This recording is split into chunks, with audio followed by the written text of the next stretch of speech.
എല്ലാവർക്കും എൻ്റെ സ്നേഹം നിറഞ്ഞ നമസ്കാരങ്ങൾ.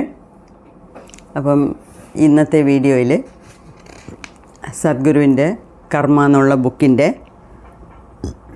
പാർട്ട് 2 ആണ് നമ്മൾ നോക്കാൻ പോകുന്നത്. പാർട്ട് 1 കഴിഞ്ഞു. അതിൽ 5 ചാപ്റ്റേഴ്സ് ഉണ്ടായിരുന്നു. 5 അധ്യായങ്ങളും നമ്മൾ പഠിച്ചെടുത്തു. ഇപ്പം പാർട്ട് 2. ഈ പാർട്ട് 2-ൽ ആദ്യം ഒരു ഇൻട്രൊഡക്ഷൻ തന്നിട്ടുണ്ട്. അതിന് പിന്നെ ഒരു 4 വലിയ ചാപ്റ്റേഴ്സാണ് ഉള്ളത്. അപ്പം നമുക്കതിൽ അതിൻ്റെ സാരാംശം എന്തുവാ, അതിൻ്റെ രത്നച്ചുരുക്കത്തിൽ എന്തൊക്കെയാണ് നമുക്ക് ആവശ്യമുള്ളത്, നേടിയെടുക്കാൻ ഉള്ളത് എന്നുള്ളതൊക്കെ ഞാൻ നോക്കി പല പ്രാവശ്യം വായിച്ച് അതിൽ നിന്ന് പോയിൻറ്റ്സൊക്കെ എഴുതി വെച്ചിട്ടുണ്ട്. അപ്പോൾ അത് നിങ്ങളുടെ കൂടെ പങ്കിടാനാണ് ഞാനിവിടെ ഇരിക്കുന്നത്. ഓക്കെ, ഇതിൽ ഈ പാർട്ട് 2-ൽ ഫസ്റ്റ് ഇൻട്രൊഡക്ഷനിൽ തന്നെ സദ്ഗുരു പറയുന്നത് കർമ്മയോഗ. ഈ കർമ്മയോഗ എന്ന് പറയുന്നത് എന്തുവാ? കർമ്മയോഗ എന്ന് പറയുന്നത് നമ്മളുടെ ഈ ഓർമ്മകളില്ലയോ, അതായത് നമ്മൾ പൂർവികരുടെ അടുത്ത് നിന്ന് കിട്ടിയ പല കാര്യങ്ങൾ നമ്മുടെ മനസ്സിൽ ഓർമ്മകളായിട്ട് വെച്ചിട്ടുണ്ട്, കാത്തു സൂക്ഷിക്കുന്നുണ്ട്. ആ ഓർമ്മകളെ, അതായത് ഈ മെമ്മറി ബാങ്ക് എന്ന് പറയും, ഈ പവർ ബാങ്ക് പോലെ മെമ്മറി ബാങ്ക്. അപ്പോൾ ആ മെമ്മറി ബാങ്ക് എന്ന് ഉള്ള ഓർമ്മകളെ നമ്മൾ എങ്ങനെ നമ്മളുടെ ചോയ്സായിട്ട് മാറ്റാം. ഈ ചോയ്സ് എന്ന് പറഞ്ഞാൽ എന്തുവാ? അതായത് നമുക്ക് ഏത് വേണോ അത് മാത്രം അതിൽ നിന്ന് എടുക്കുക, വേണ്ടാത്ത എന്തെങ്കിലും ഉണ്ടെങ്കിൽ അത് കളയുക. പിന്നെ നമ്മളുടെ ജീവിതത്തിനെ എങ്ങനെ മാറ്റണം എന്ന് നമ്മൾ വിചാരിക്കുന്നോ, നമ്മൾ ആഗ്രഹിക്കുന്നോ, നമ്മൾ പ്ലാൻ ചെയ്യുന്നോ അതിന് ഏറ്റ പോലെ ഈ മെമ്മറി ബാങ്കിൽ നിന്ന് വേണ്ടുന്നത് എടുക്കുക, വേണ്ടാത്തതെല്ലാം കളയുക. പിന്നെ കൊള്ളരുതാത്ത എന്തെങ്കിലും ഒരുപാടുണ്ടെങ്കിൽ അതൊക്കെ നമുക്ക് മാറ്റിയെടുക്കാം. അതാണ് ഒരു കർമ്മയോഗിയുടെ ഒരു റോള്. അപ്പം കർമ്മയോഗ എന്ന് വെച്ചാൽ എന്തുവാ എന്നുള്ളതാണ് സദ്ഗുരു ഇതിനകത്ത് പറയുന്നത്. അതിൽ സദ്ഗുരു പറയുന്നത് ഈ കർമ്മയോഗ മുഖാന്തരം 3 കാര്യങ്ങൾ നമുക്ക് നേടിയെടുക്കാം. ഒന്ന്, എങ്ങനെ നല്ല കർമാവിനെ ഉണ്ടാക്കണം. രണ്ടാമത്, ഈ കാർമിക് ഇൻഹെറിറ്റൻസ്, അതായത് കുറേ കർമാക്കളെ പൂർവികരുടെ അടുത്തു നിന്ന് നമ്മൾ എടുത്തുകൊണ്ട് വന്നില്ലയോ, അതിനെ എങ്ങനെ മാറ്റിക്കളയാം, എങ്ങനെ മാച്ച് കളയാം എന്നുള്ളതാണ്. അല്ലെങ്കിൽ അതിൽ നിന്ന് എങ്ങനെ മാറി നിൽക്കാം. അതായത് മാറി നിൽക്കുന്നതെന്ന് വെച്ചാൽ എന്തോ അർത്ഥം എന്ന് വെച്ചാൽ, നമ്മുടെ ദേഹത്ത് ഒരുപാട് കാര്യങ്ങൾ ഇങ്ങനെ മനസ്സിൽ പതിഞ്ഞു വെച്ചിട്ടുണ്ട് ഇല്ലയോ, ഇംപ്രിൻ്റ് ആയിട്ടുണ്ട്. അതിൽ നിന്നൊക്കെ നമ്മൾ മാറി നിൽക്കുക. ഇംപ്രിൻ്റ് ആയതെന്തോ ആയത് തന്നെയാണ്. അപ്പോൾ അതിനെ ഓരോന്നായിട്ട് പിച്ചി നുള്ളി കീറി എടുക്കാനൊക്കത്തില്ല, അതവിടെ കിടക്കട്ടെ. പക്ഷേ അതിൽ നിന്ന് നമ്മൾ മാറി നിൽക്കണം. മാറി നിൽക്കുന്നതെന്ന് വെച്ചാൽ എന്തുവാ? അതിൻ്റെ ഇഫക്റ്റ് നമ്മളെ ബാധിക്കാത്ത രീതിയിൽ നമ്മൾ ഇരിക്കണം. അതാണ് രണ്ടാമത്തെ പോയിൻറ്റ്. മൂന്നാമത്തെ പോയിൻറ്റ്, നമ്മളുടെ എല്ലാ കർമാക്കളെയും കളയുക. പോസിറ്റീവ് നെഗറ്റീവ് എല്ലാ കർമാക്കളെയും കളഞ്ഞിട്ട് മുക്തി നേടി പോകുക. അപ്പം ഈ 3 കാര്യങ്ങളും നമുക്ക് സംഭവിക്കാം നമ്മളൊരു കർമ്മയോഗിയായിട്ട് നിന്നാൽ. നമ്മളൊരു കർമ്മയോഗിയായിട്ട് മാറ്റിയാൽ അതൊക്കെ ചെയ്യാൻ പറ്റും. അപ്പോൾ നമുക്കും നമ്മളുടെ ചാനലിൻ്റെ മെയിൻ പോയിൻറ്റും അതാണ്, എങ്ങനെയാണ് മുക്തി നേടുന്നത് എന്നുള്ളതാണ്. അപ്പോൾ മുക്തി നേടാനുള്ള വഴിയാണ് സദ്ഗുരു പറഞ്ഞു തരുന്നത്. ഇതിനെക്കാട്ടിലും നമുക്കെന്ത് വേണം? ഓക്കെ, അപ്പോൾ വേറൊരു കാര്യം, ഈ കർമ്മയോഗ എന്ന് പറയുന്നത്, അതായത് ഈ കർമ്മ എന്ന് പറയുന്നത് നമ്മളുടെ ഫിസിക്കൽ ബോഡിയെ അഫക്റ്റ് ചെയ്യും, മെൻ്റൽ ബോഡിയെ അഫക്റ്റ് ചെയ്യും, എനർജി ബോഡിയെയും അഫക്റ്റ് ചെയ്യും. അത് നമ്മൾ നേരത്തെ പറഞ്ഞിട്ടുണ്ട്. ഓക്കെ, ഇതിൽ നമ്മൾ അതായത് എങ്ങനെ ഈ മെമ്മറിയെ ചോയ്സായിട്ട് മാറ്റാം എന്നുള്ളതിന് സദ്ഗുരു ഒരു ചെറിയ കഥ പറയുന്നുണ്ട്. അതായത് ഒരു കാട്ടിൽ ഒരു സിംഹവും ഒരു മുടന്തൻ കുറുക്കനും ഉണ്ട്. ഓക്കെ, ഒരു മുടന്തൻ കുറുക്കനും ഒരു സിംഹവും ഉണ്ടായിരുന്നു. ഈ ഇതിൽ കഥ തുടങ്ങുന്നത് ഇങ്ങനെയാണ്. അതായത് ഒരുത്തൻ വീട് വിട്ടിട്ട് കാട്ടിൽ പോയി ഞാൻ തപസ്സിരിക്കാൻ പോവാ, എനിക്ക് മുക്തി വേണം എന്ന് പറഞ്ഞുകൊണ്ട് വീട് വിട്ട് കാട്ടിൽ പോയി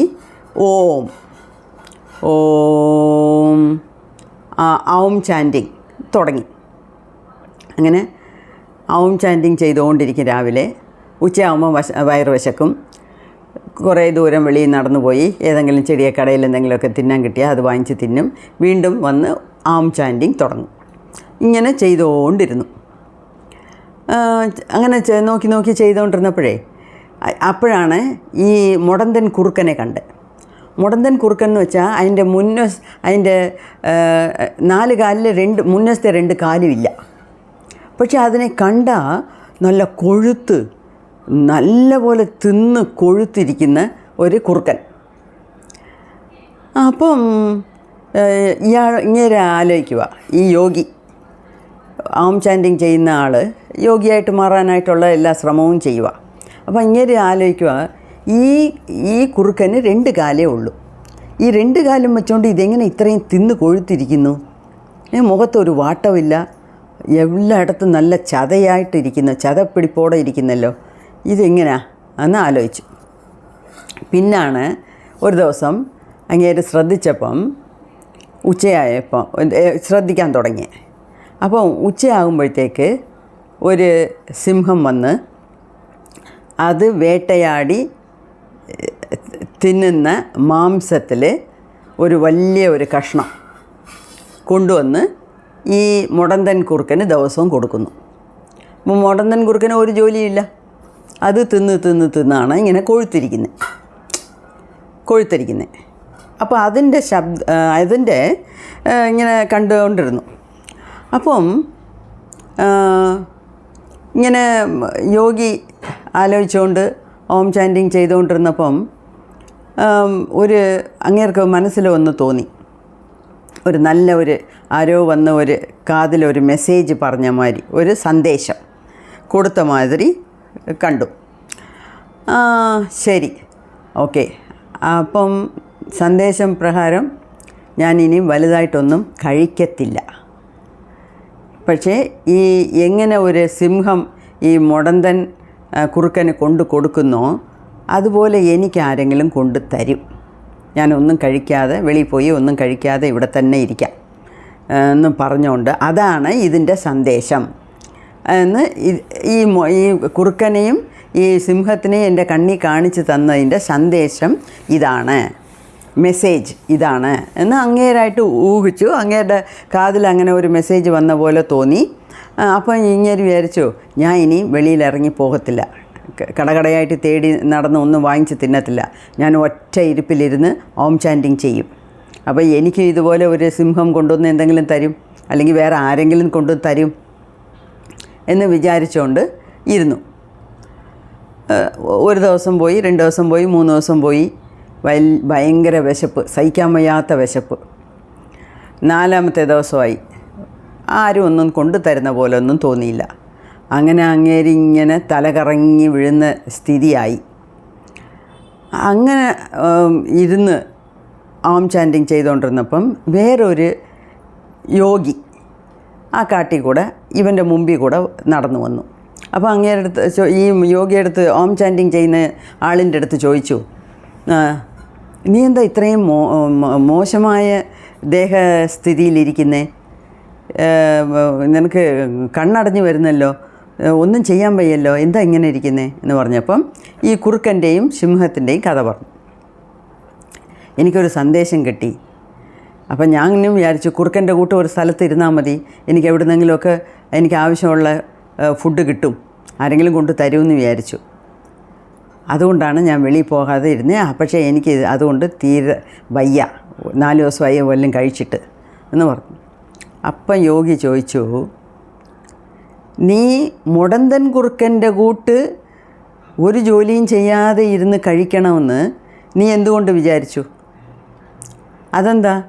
ആ സിംഹം വേട്ടയാടി കഴിക്കുന്ന അതിൻ്റെ ഒരു പങ്കാണ് ഈ കുറുക്കന് കൊണ്ട് തരുന്നത്. നീ ആ സിംഹത്തിനെ പോലെ ഇരിക്കണമെന്ന് എന്താ വിചാരിക്കാത്തേ എന്ന് യോഗി ചോദിച്ചപ്പോഴാണ് ഇയാൾക്ക് അപ്പം നമുക്ക് കിട്ടിയ സന്ദേശം നമ്മൾ തെറ്റിദ്ധരിച്ചു. ശരിക്കും പറഞ്ഞാൽ ആരും ഒരു സന്ദേശവും അയാൾക്ക് കൊടുത്തില്ല, അയാളായിട്ട് മനസ്സിൽ നിന്ന് അങ്ങനെ ഊഹിച്ചെടുത്തു. അപ്പം സദ്ഗുരു പറയുന്നത് ഇതേ സ്ഥിതിയാണ് നമുക്ക് എല്ലാവർക്കും. അതായത് നമുക്ക് എല്ലാത്തിനും 2 ചോയ്സ് ഉണ്ട്. കുറുക്കനെ പോലെ ഇരിക്കണോ സിംഹത്തിനെ പോലെ ഇരിക്കണോ എന്ന് ഓരോ ഘട്ടത്തിലും ഓരോ നിമിഷവും നമുക്ക് ഒരു ചോയ്സ് തരുന്നുണ്ട്. പക്ഷേ അതിൽ ഏതാവണമെന്ന് നമ്മൾ വിചാരിക്കുന്നോ അതുപോലെ ആകും. മനസ്സിലായോ? അപ്പം ഇതാണ് കർമ്മ, അതായത് മെമ്മറീനെ നമ്മുടെ ചോയ്സായിട്ട് മാറ്റിയെടുക്കാനുള്ള കഥ. അതായത് മെമ്മറി എന്ന് പറയുന്നത് പഴയ കാര്യങ്ങളെല്ലാം നമ്മളുടെ ജീൻസിൽ ഉണ്ട്. അതിൽ ഏത് നല്ലതോ അതെടുത്തോണം, ഏത് ചീത്തയോ ഏത് ഈ കാലത്ത് ഒത്തുവരത്തില്ലയോ അതെല്ലാം കളയണം. അപ്പം നമ്മൾ ആരായിട്ട് മാറണമെന്നുള്ള ചോയ്സ് ഓരോ നിമിഷവും നമുക്ക് തരപ്പെട്ടിട്ടുണ്ട്, അതായത് നമുക്ക് തന്നിട്ടുണ്ട് ദൈവം. പക്ഷേ അതിനെ എത്ര ദൂരം നമ്മൾ ഉപയോഗിക്കുന്നു എന്നുള്ളതാണ് നമ്മൾ നോക്കേണ്ടത്. അപ്പം കുറുക്കനാവണോ സിംഹമാകണോ എന്നുള്ളത് ഒരു ചോയ്സ്. അപ്പം എത്ര ദൂരം നമ്മളതിനെ എടുക്കുന്നു എന്നുള്ളതാണ് നമുക്ക് അറിയേണ്ടത്. ഏതായിട്ട് മാറണമെന്ന് നമ്മൾ വിചാരിക്കുന്നോ അതായിട്ട് നമ്മൾ മാറും. ഓക്കെ, അതൊന്ന്. അപ്പം അതായത് കർമ്മയോഗ എന്ന് പറഞ്ഞാൽ കർമ്മയോഗി എന്ന് പറഞ്ഞാൽ ആ കർമ്മയോഗ പ്രാക്ടീസ് ചെയ്യുന്ന ആളിനാണ് കർമ്മയോഗി എന്ന് പറയുന്നത്. അപ്പം ഈ കർമ്മയോഗ എന്ന് പറഞ്ഞാൽ transforming memory into choice. Transforming memory into choice എന്ന് വെച്ചാൽ നമ്മുടെ ദേഹത്ത് ഓൾറെഡി പതിഞ്ഞ് കിടക്കുന്ന, നമ്മുടെ മനസ്സിൽ സബ് കോൺഷ്യസ് ആയിട്ട് പതിഞ്ഞ് കിടക്കുന്ന പല മെമ്മറികളിനെയും നമ്മളുടെ ചോയ്സായിട്ട് മാറ്റാം. ചോയ്സായിട്ട് മാറ്റി ഏത് നല്ലതോ അതെടുത്ത് മുന്നോട്ട് പോകാം എന്ന് പറയുന്നു. ഇനി ഒന്ന് നമുക്ക് ഓൾറെഡി മെമ്മറിയിൽ കിടക്കുന്നതേ അതിനെ നമുക്ക് മാറ്റി എഴുതാനും പറ്റും. നമ്മൾ പല സാധനങ്ങൾ ചെയ്യുന്നത് മുഖാന്തരം നമുക്ക് നമ്മളുടെ മെമ്മറിയിൽ നമ്മുടെ സബ് കോൺഷ്യസ് മൈൻഡിൽ കിടക്കുന്നതൊക്കെ വേണ്ടാത്തതെല്ലാം എടുത്തു കളഞ്ഞ് വേണ്ടുന്നത് വെച്ചുകൊണ്ട് ചിലത് മാറ്റേണ്ടിയതെല്ലാം മാറ്റി എന്ത് വേണമെങ്കിലും നമുക്ക് ചെയ്യാം. ഓക്കെ, അതാണ് ഈ ഇൻട്രൊഡക്ഷനിൽ പറയുന്നത്. അടുത്തത് ഫസ്റ്റ് ചാപ്റ്റർ, പാർട്ട് 2-ൽ ഫസ്റ്റ് ചാപ്റ്റർ. അതിലാണ് ഈ കർമ്മയോഗയുടെ ഈ ഫുൾ ചാപ്റ്ററിൻ്റെയും ടൈറ്റിൽ ഹെഡിങ് വന്ന് കർമ്മയോഗ. ഓക്കെ, നേരത്തെ നമ്മൾ കണ്ടത് ഇൻട്രൊഡക്ഷനാണ്. ഇപ്പം നമ്മൾ ശരിക്കുമുള്ള ചാപ്റ്ററിലോട്ട് പോവുക.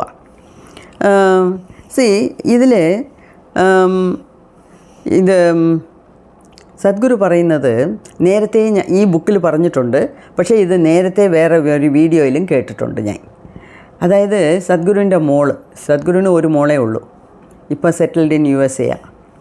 അപ്പം സദ്ഗുരുവിൻ്റെ മോള് നല്ല ഡാൻസൊക്കെ കളിക്കും, ഭരതനാട്യമൊക്കെ കളിക്കും. അപ്പം സദ്ഗുരുവിൻ്റെ മോള് ഒരു 12 വയസ്സായപ്പം, മോക്ക് ഒരു 12 വയസ്സായപ്പം അച്ഛൻ്റെ അടുത്ത് വന്ന് ചോദിച്ചു, എല്ലാവർക്കും ഉപദേശം കൊടുക്കുന്നല്ലോ, എനിക്ക് ഏതെങ്കിലും ഒരു ഉപദേശം തരണം അച്ഛാ എന്ന് പറഞ്ഞപ്പം സദ്ഗുരു പറഞ്ഞ കാര്യമാണ്, നീ ആരെയും വലുതായിട്ട് വിചാരിക്കരുത്, ആരെയും താത്തുകെട്ടി ആരെയും താന്നതായിട്ടും വിചാരിക്കരുത്. എന്നുവെച്ചാൽ ഒരാളെ നമ്മൾ വലുതായിട്ട് വിചാരിക്കുമ്പം അയാളും ഒരു മനുഷ്യനാണ്. അപ്പോൾ അയാൾക്കും പല പോസിറ്റീവ് ആൻഡ് നെഗറ്റീവ് ഗുണങ്ങളുണ്ട്. അപ്പോൾ ഇപ്പം വലുതായിട്ട് നമ്മൾ നോക്കുമ്പം അവരുടെ പോസിറ്റീവ് ഗുണങ്ങൾ മാത്രമേ നമുക്ക് കാണത്തുള്ളൂ, പക്ഷേ ഒരുപാട് നെഗറ്റീവ് ഗുണങ്ങളും ഉണ്ടാകാം. അതേപോലെ ഒരാളെ ഇങ്ങനെ തരം താഴ്ത്തി കണ്ടാൽ അതും തെറ്റാം. എന്താണെന്ന് വെച്ചാൽ അയാളുടെ അടുത്തും ഒരുപാട് നല്ല ഗുണങ്ങൾ കാണാം. അപ്പം ഇതാണ് സദ്ഗുരു തൻ്റെ സ്വന്തം മകൾക്ക് കൊടുത്ത അഡ്വൈസ്. അദ്ദേഹം തന്നെ ഒരു വീഡിയോയിൽ പറഞ്ഞിട്ടുണ്ട്, ഞാൻ ഈ ഒരു അഡ്വൈസ് മാത്രമേ എൻ്റെ മോൾക്ക് കൊടുത്തിട്ടുള്ളൂ ഇതുവരെ എന്ന്. അപ്പം അതെന്തുവെന്ന് വെച്ചാൽ അപ്പോൾ സദ്ഗുരു തമാശയ്ക്ക് പറയുവാണ്, ഈ നമ്മുടെ ലോഹം എന്ന് പറയുന്ന ഉരുണ്ടയാണ് ഇല്ലയോ. ഈ ഉരുണ്ടയിൽ താഴോട്ടും മേളിലോട്ടും നോക്കാൻ എന്തോ ഇരിക്കുന്നു. അങ്ങനെ ആരെയും പൊക്കി വലിയ സ്ഥാനത്തിൽ വയ്ക്കും വേണ്ട, ആരെയും നമ്മൾ ചവിട്ടി തേച്ച് ഒന്നുമില്ലാത്ത രീതിയിലും നോക്കണ്ട എന്നുള്ളതാണ് പറയുന്നത്. അപ്പം ഇതെന്തുവാ പറയുന്നതെന്ന് വെച്ചാൽ, അപ്പം നമ്മളുടെ എല്ലാവരുടെ മനസ്സിലും നല്ല ഗുണങ്ങളുമുണ്ട്, ചീത്ത ഗുണങ്ങളുമുണ്ട്. അപ്പം ഇതിനെ നമ്മൾ എന്തുമായിട്ട് മാറ്റണമെന്ന് വെച്ചാൽ, ഈ നമ്മളുടെ മെമ്മറി എല്ലാത്തിനെയും ഉൾമുഖമായിട്ട് തിരിക്കണം. ഈ വെളിയിലേ ഇങ്ങനെ പരന്ന് കടന്ന് ഓടുന്നതിനെക്കാട്ടിലും അതിനെ ഉൾമുഖമായിട്ട് തിരിക്കുമ്പോഴേ നമുക്ക് നല്ല ഒരു ഗതി ഉണ്ടാവത്തുള്ളൂ. അങ്ങനെ ഉൾമുഖമായിട്ട് തിരിക്കാനുള്ള ഒരു മാർഗ്ഗമാണ് living in the moment, living in the present. ഈ പഴയതും വിചാരിക്കാതെ പുതിയത്, അതായത് പഴയ കാലം വിചാരിച്ച് പ്രയാസപ്പെടാതെ, ഫ്യൂച്ചറിനെ വിചാരിച്ച് ഇനി വരുംകാലത്ത് എന്ത് സംഭവിക്കാൻ പോകുന്നോ എന്ന് വിചാരിച്ച് മനപ്രയാസപ്പെടാതെ ഇപ്പം ഉള്ള സമയത്ത് ഇപ്പം ജീവിക്കേ, live in the present moment എന്നാണ് സദ്ഗുരു പറയുന്നത്. വേറൊരു കാര്യം പറയുന്നത്, നമുക്ക് അതായത് വാക്കിംഗ് അലോൺ എന്നാണ് അതിൻ്റെ സൈഡ് ഹെഡിങ്ങേ കൊടുത്തിരിക്കുന്നത്. അതായത് വാക്കിംഗ് അലോൺ എന്ന് വെച്ചാൽ നമ്മൾ തന്നെ വന്നു തന്നെ പോന്നു. അപ്പം ഈ ആത്മീയതയിൽ നമുക്ക് മുന്നോട്ട് പോകണമെങ്കിൽ നമ്മൾ ഒറ്റയ്ക്ക് ഇരിക്കാൻ പഠിക്കണം.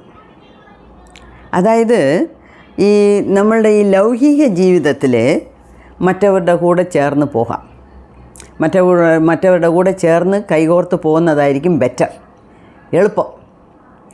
അതേ സമയത്ത് ഔട്ട്സൈഡ് വേൾഡ് എന്ന് വെച്ചാൽ ഈ ലൗകിക ജീവിതത്തിൽ ജീവിക്കണമെങ്കിൽ, സക്സസ്ഫുള്ളായിട്ട് ജീവിക്കണമെങ്കിൽ എല്ലാവരുടെ കൂടെയും ഒത്തുപോകണം. അതേ സമയത്ത് ഇൻസൈഡ് എന്ന് വെച്ചാൽ നമ്മുടെ ഉള്ളിൽ ഉള്ള ആത്മാവിനെ കണ്ടുപിടിക്കാനുള്ള ശ്രമം. അപ്പം ഉള്ളിലോട്ട് നോക്കുമ്പം നമ്മൾ ഒറ്റയ്ക്കിരിക്കുന്നതാണ് ബെറ്റർ. അപ്പം ഒരു കർമ്മയോഗിക്ക് വേണ്ടിയ ഗുണങ്ങൾ എന്തൊക്കെയാണെന്നാണ് ഇതിനകത്ത് പറയുന്നത്. മനസ്സിലാവുന്നോ? ഓക്കെ. അതേപോലെ വേറൊരു കഥ. അതായത് ഒരു യോഗി കാട്ടിൽ ചെയ്തുകൊണ്ടിരുന്നു. അപ്പോൾ ഒരു കള്ളൻ വന്നു. അപ്പോൾ കള്ളൻ ഇയാളെ പിടിച്ചു, ഈ യോഗിയെ പിടിച്ചു. അപ്പം കള്ളൻ പറഞ്ഞു, നിൻ്റെ കയ്യിലുള്ളതെല്ലാം ഇത് എൻ്റെ സ്ഥിരം പരിപാടിയാണ്. ഞാൻ കാട്ടിൽ വന്ന് യോഗിയാണെങ്കിലും ശരി, വേറെ ആരാണെങ്കിലും ശരി, ആരെയും ഞാൻ വിട്ടുവയ്ക്കാറില്ല. അവരെ കൊന്നിട്ട് അവരുടെ കയ്യിലുള്ളതെല്ലാം ഞാൻ കൊണ്ടുപോകും. അപ്പം നിന്നെ ഞാൻ കൊല്ലാനാണ് വന്നിരിക്കുന്നത്.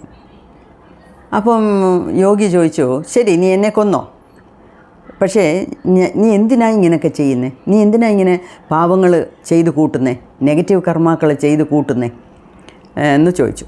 അപ്പം കള്ളൻ പറഞ്ഞു, ഞാനിവിടെ നെഗറ്റീവ് കർമാക്കളെയൊക്കെ ചെയ്ത് കൂട്ടുന്നത്, എനിക്ക് വയസ്സായ അമ്മയും അച്ഛനുണ്ട്, ഭാര്യയുണ്ട്, മക്കളുണ്ട്, എനിക്ക് വലിയൊരു കുടുംബമേ ഉണ്ട്. അവരെ തീറ്റിപ്പോറ്റുന്ന ചുമതല എനിക്കാണ്.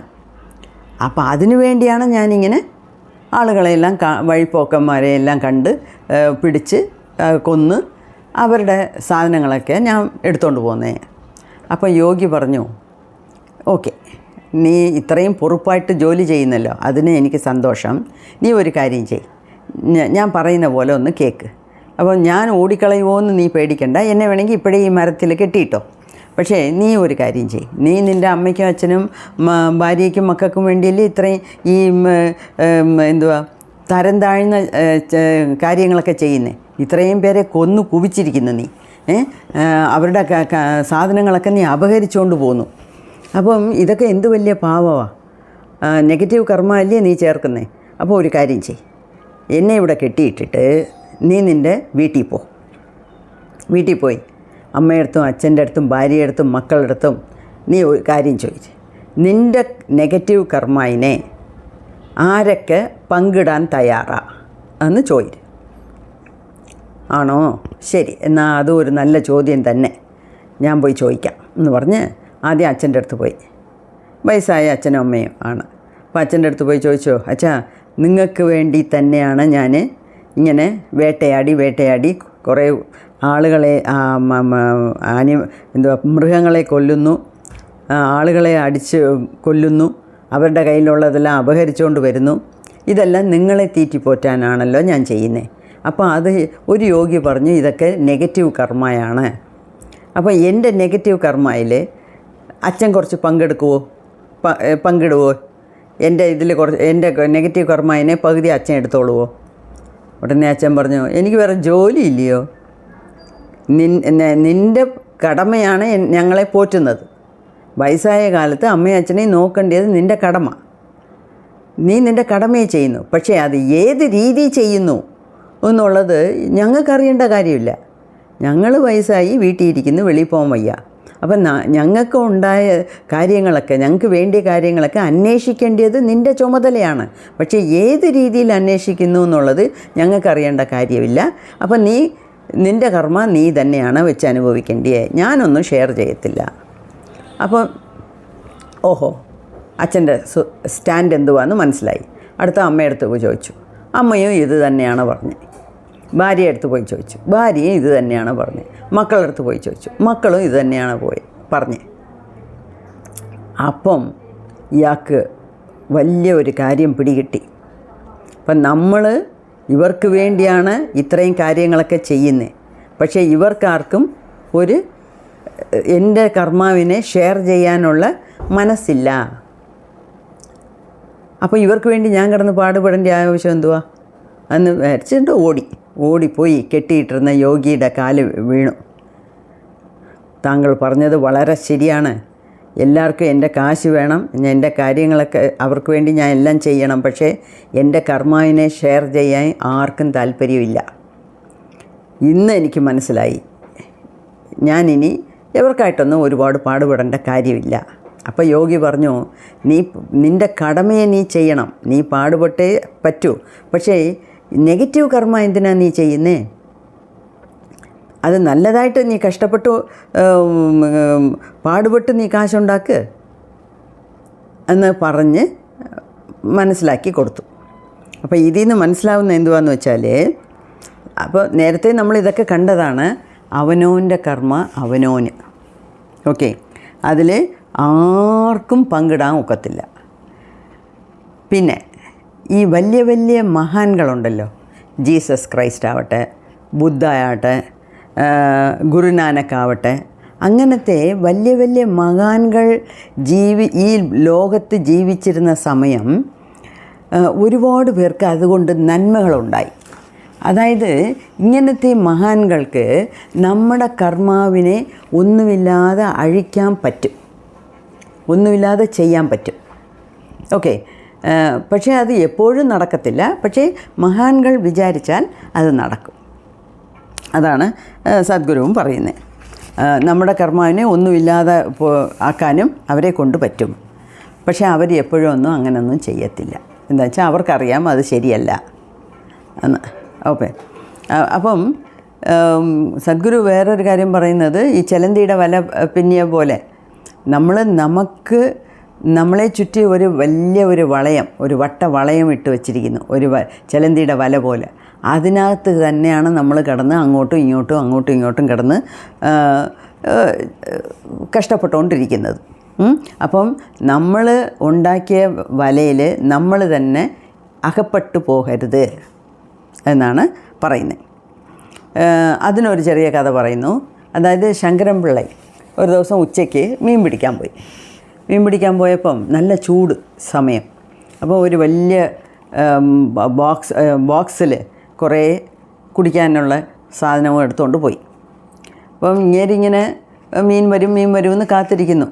ഒരു മീനും വരുന്നില്ല. അപ്പം കൊണ്ടുപോയ സാധനങ്ങളൊക്കെ അകത്താക്കിയപ്പം ഒരു വലിയ മീൻ ഇയാളുടെ വലയിൽ വന്ന് അകപ്പെട്ടു. അത് അപ്പോഴത്തേക്ക് ഇങ്ങേര് കുടിച്ച് കൊണ്ടുപോയതെല്ലാം തീർത്ത് ഇങ്ങനെ വട്ടിളക്കിയിരിക്കുമായിരുന്നു.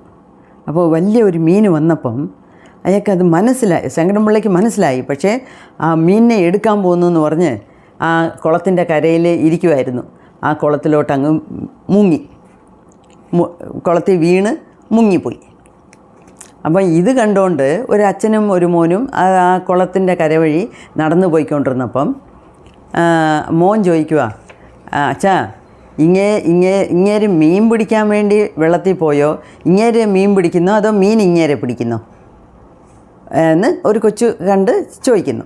അപ്പം അതുപോലെയാണ് ഈ കുറുക്കൻ്റെയും സിംഹത്തിൻ്റെയും കഥ പറഞ്ഞ പോലെ. അതായത് മീനിനെ പിടിക്കാൻ ശങ്കരൻപിള്ള ഇറങ്ങിയോ അതോ ശങ്കരൻപിള്ളയെ പിടിക്കാൻ വേണ്ടി മീൻ വന്നോ എന്നുള്ള ചോദ്യം. അതുപോലെ നേരത്തെ ഒരു കാര്യം പറഞ്ഞില്ലേ, നമ്മളുടെ ജീവിതത്തിൻ്റെ ഡ്രൈവർ സീറ്റിൽ നമ്മൾ വേണം ഇരിക്കാൻ. അല്ലാതെ വല്ലവരെയും ഇരുത്തിയിട്ട് കാര്യമില്ല. അതുമാത്രമല്ല, നമ്മൾ ചെയ്യുന്ന ഓരോ കാര്യവും ഒന്നീ നമ്മളെ കൊണ്ട് കുടുക്കുന്ന രീതിയിലായിരിക്കും. ഈ കുടുക്കുന്ന രീതിയിലാവുമ്പം അതിന് കൂടുതൽ കർമ്മ ഉണ്ടാകും. അതേ സമയത്ത് നമ്മൾ ചെയ്യുന്ന ഓരോ ചെയ്ത്തും ഈ ചുറ്റിലുമുള്ള ബന്ധങ്ങളിൽ നിന്ന് നമ്മളെ വിടുവിക്കുന്ന പോലത്തെ ഒരു ചെയ്ത്താണെങ്കിൽ അതിന് കർമ്മ ഇല്ല. അപ്പം അങ്ങനെ ജീവിക്കുന്ന ഒരാളാണ് കർമ്മയോഗി. അതായത് നമ്മൾ ഏത് ചെയ്താലും അതിൽ നിന്ന് നമുക്ക് ഒരു വിമോചനം കിട്ടണം, അല്ലെങ്കിൽ നല്ലത് കിട്ടണം, അത് ഒരു പോസിറ്റീവ് കർമ്മ ആവണം. അങ്ങനെ പോസിറ്റീവ് കർമ്മ ചെയ്തുകൊണ്ട് വന്നാലേ മതി നമുക്ക് മുക്തി കിട്ടും.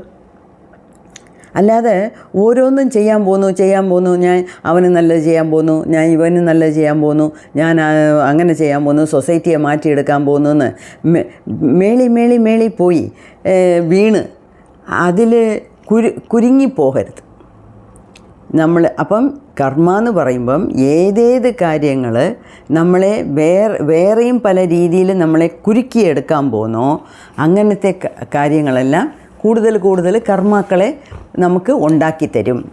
അതേ സമയത്തിൽ നമ്മൾ ഏത് ചെയ്താലും അതിൽ നിന്ന് നമുക്ക് ഒരു വിമോചനം കിട്ടണം. അങ്ങനത്തെ കാര്യങ്ങൾ ചെയ്യുന്നതാണ് നമുക്ക് കർമ്മ ഇല്ലാതെ പോകാനുള്ള ഒരു വഴി. അതാണ് ശരിക്കും ഒരു കർമ്മയോഗിയുടെ രീതി, ജീവിക്കുന്ന ഒരു രീതി എന്ന് പറയുന്നു. അപ്പം ഇപ്പം കർമ്മയോഗി എന്ന് പറയുമ്പോഴേ സദാ സർവകാലവും ജോലി ചെയ്തുകൊണ്ടിരിക്കണോ? ആവശ്യമില്ല. അതേ സമയത്ത് സൊസൈറ്റിക്ക് വേണ്ടി സർവീസ് ചെയ്യുന്ന ആൾ മാത്രമാണോ കർമ്മയോഗി? അല്ല. ഇതൊക്കെ തെറ്റിദ്ധാരണകളാണ്. ഒരുപാട് മിത്ത് എന്ന് പറഞ്ഞാൽ തെറ്റിദ്ധാരണകൾ. നമ്മൾ ഒരുപാട് കാര്യങ്ങളെ തെറ്റായിട്ടാണ് മനസ്സിലാക്കി വെച്ചിരിക്കുന്നത്. ഇപ്പോൾ ഒരു കർമ്മയോഗി എന്ന് വെച്ചാൽ 24 മണിക്കൂറും അവൻ മറ്റവർക്കായിട്ട് പാടുപെടണം, മറ്റവർക്കായിട്ട് ജീവിക്കണം, സർവീസ് ചെയ്തുകൊണ്ടേയിരിക്കണം, അങ്ങനെയൊന്നുമില്ല. അതായത് നമ്മൾ ഏത് ചെയ്താലും അതിനെ നേരത്തെ പറഞ്ഞ പോലെ ഏതെങ്കിലും ഒരു ബന്ധത്തിൽ കൊണ്ട് വിടുവാണെങ്കിൽ, ബോണ്ടേജ്, ബന്ധമെന്ന് വെച്ചാൽ ഇവിടെ ബോണ്ടേജ്, അതിൽ കൂടെ നമ്മൾ കുരുങ്ങി പോവുകയാണെങ്കിൽ അതാണ് കർമ്മ. അതേസമയത്ത് അതിൽ നിന്ന് വിമോചനം കിട്ടിയാൽ അതാണ് കർമ്മയോഗ എന്നാണ് പറയുന്നത്. അതേപോലെ ഏത് കാര്യം നമ്മൾ ചെയ്താലും ഒരു വെറുപ്പോടെ ചെയ്താൽ അത് കർമാവിനെ കൂട്ടും. ഏതൊരു കാര്യം ചെയ്താലും സന്തോഷമായിട്ട്, അത് 100% ഇൻവോൾവ്മെൻറ്റോടെ അതിൽ 100% മനസ്സിരുത്തി അതിൻ്റെ കൂടെ ഇടപെടുമ്പം 100% ഇൻവോൾവ്മെൻറ്റോടെ ചെയ്താൽ അതിനാണ് കർമ്മയോഗ എന്ന് പേര്. അപ്പോൾ കർമ്മയോഗ എന്ന് വെച്ചാൽ പോസിറ്റീവ് കർമാസ്. ഓക്കെ, അതിന് ഒരു കഥ പറയുന്നുണ്ട്. അതായത് 3 ആൾക്കാർ ഒരു സ്ഥലത്ത് അടുത്തടുത്തിരുന്ന് കല്ല് വെട്ടിക്കൊണ്ടിരിക്കുന്നു. അപ്പോൾ ഒരു വഴിപ്പോക്കൻ ഒരുത്തൻ്റെ അടുത്ത് പോയി ചോദിച്ചു, നീ എന്തുവാ ചെയ്യുന്നേ? നിങ്ങൾക്ക് കണ്ണ് കണ്ടൂടെ? ഞാൻ കല്ല് വെട്ടുവാ എന്ന് പറഞ്ഞിട്ട് അയാൾ ഇങ്ങനെ ചെതുക്കാൻ തുടങ്ങി. 2ാമത് ആളിൻ്റെ അടുത്ത് പോയി, നിങ്ങൾ എന്തുവാ ചെയ്യുന്നേ? ഞാൻ ഈ കല്ല് വെട്ടുക എൻ്റെ വയറ്റുപഴപ്പിനായിട്ടാണ് ഞാൻ ഇത് ചെയ്യുന്നത്. ഇത്രയൊക്കെ ചെയ്താലേ വൈകുന്നേരം എനിക്ക് കൂലി കിട്ടത്തുള്ളൂ എന്ന് പറഞ്ഞു. മൂന്നാമത് ആളിൻ്റെ അടുത്ത് പോയി ചോദിച്ചു, നിങ്ങൾ എന്തുവാ ചെയ്യുന്നേ? ഉടനെ അയാൾ എണ്ണിച്ച്, ഓ ഞാനൊരു വലിയ അമ്പലം പണിയുക, ആ അമ്പലത്തിന് വേണ്ടിയ കാര്യങ്ങളൊക്കെയാണ് ഞാൻ ഇവിടെ ചെയ്തുകൊണ്ടിരിക്കുന്നത് എന്ന് സന്തോഷത്തോടെ പറഞ്ഞു. അപ്പം ഇതിൽ സദ്ഗുരു എന്തുവാ പറയുന്നത് വെച്ചാൽ, ആദ്യത്തവൻ വെറും കല്ല് കൊത്തുന്നു, കല്ല് ഇട്ട് ചെതുക്കി എടുക്കുന്നു. രണ്ടാമത്തെ അത്രേ ഉള്ളൂ, അതിന് മുകളിൽ അവനൊന്നുമില്ല. അവന് കൊടുത്ത ജോലി അവൻ ചെയ്യുന്നു. അതിനകത്ത് 100% ഇൻവോൾവ്മെൻ്റ് ഉണ്ടോ എന്ന് ചോദിച്ചാൽ ഇല്ല. അവനതിൽ മനസ്സിരുത്തിയാണോ ചെയ്യുന്നത്? ഇല്ല. ചെയ്യാൻ പറഞ്ഞു ചെയ്യുന്നു.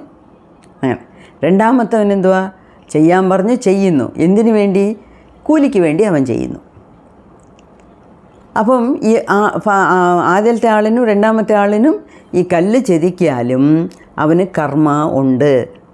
അവൻ വീണ്ടും നെഗറ്റീവ് കർമ്മയെ ഉണ്ടാക്കിക്കൊണ്ടിരിക്കുക. അതേ സമയത്ത് മൂന്നാമതാൾ അതേപോലെ കല്ലാണ് കൊത്തുന്നത്, കല്ലാണ് ചെത്തി ഇരിക്കുന്നത്. പക്ഷേ അയാൾക്ക് ചെയ്യുന്നതിൽ 100% ഇൻവോൾവ്മെൻ്റ് ഉണ്ട്. ഇതാണ് നമുക്ക് കിട്ടേണ്ട സന്ദേശം.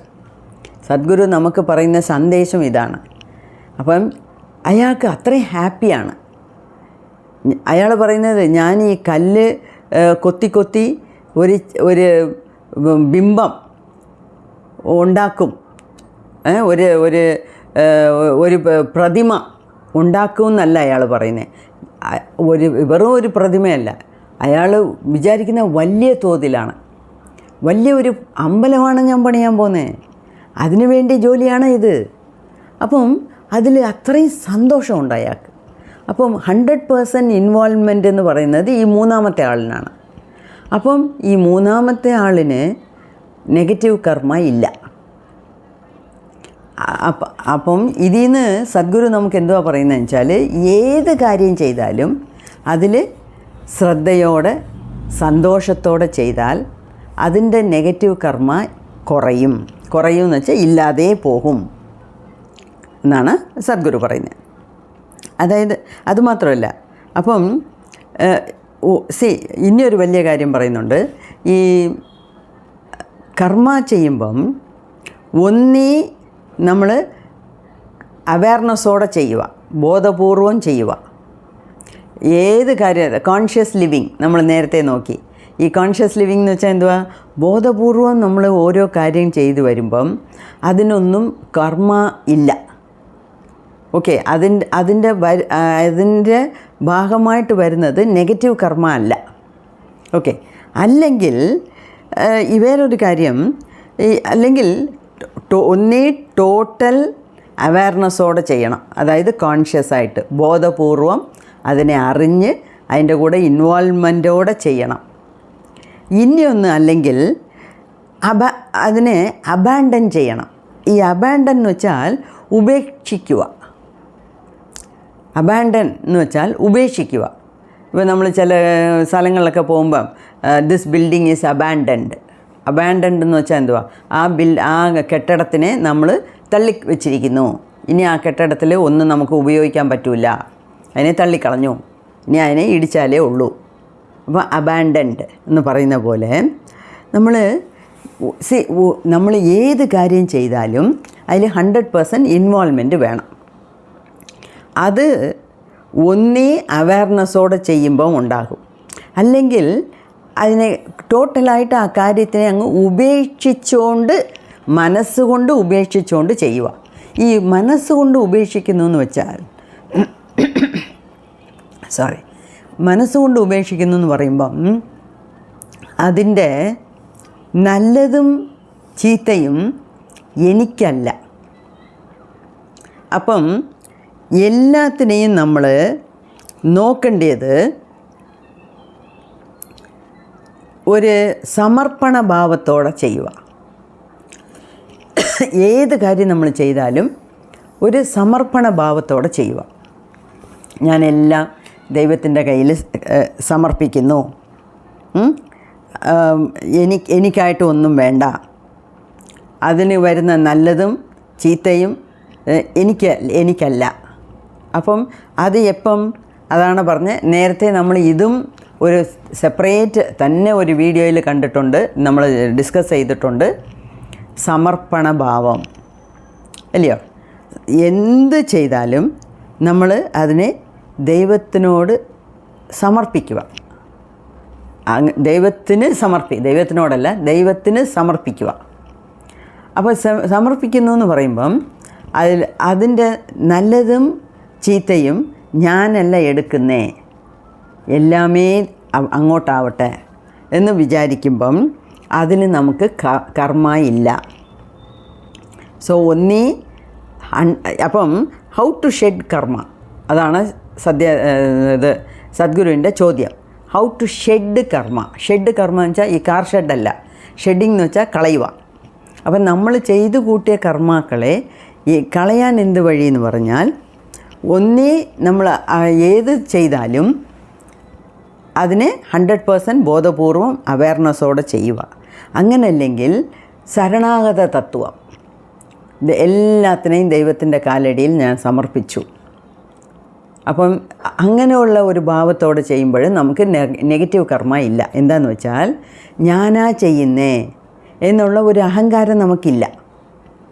അപ്പോൾ ചിലരുണ്ട്, നല്ലത് ചെയ്യുമ്പം അതിനുള്ള ഫലമെല്ലാം നമുക്ക് വേണം, ചീത്തയെല്ലാം വേറെ ആരെങ്കിലും എടുത്തോണം, നല്ല പേരെല്ലാം എനിക്ക്, ചീത്ത പേരെല്ലാം മറ്റവർക്ക് എന്നുള്ള ഭാവത്തിൽ ഒരുപാട് പേര് നമ്മുടെ ഇടയിൽ തന്നെ ഉണ്ട്, അങ്ങനെ വിചാരിക്കുന്നവർ.